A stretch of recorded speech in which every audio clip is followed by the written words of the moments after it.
yaa xayra dayfin ataa bil bisri wal madadi ahlan wa sahlan wa tarhiiban bilaa adadi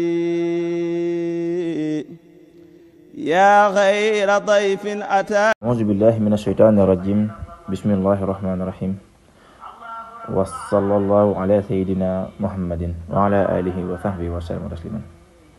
Mbokki jullit yi, cangaayul farata ni ko sëñ bi indi fii te ñu wax ni mooy anam wi gën.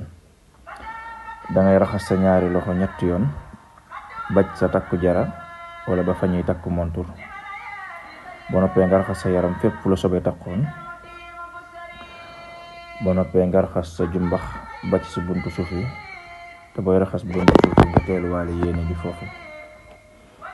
boo noppee nga def jàppum benn mooy fi nga doon raxas si njàpp ma la ñetti yoon bu ci nekk nga def ko benn. boo noppee nga daal di raxas sa bopp. boo noppee nga daal di raxas sa noppum ndeyjoor biir ak biti, raxas sa nopp càmmoñ noonu, daal di raxas baat bi ak doq gi ba mu daj. boo noppee raxas sa wetu ndeyjoor ba ci say wóom, raxas sa wetu càmmoñ ba ci say wóom.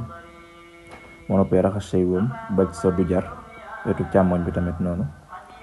boo noppee nga raxas sa gannaaw, raxas biir bi ak dënn bi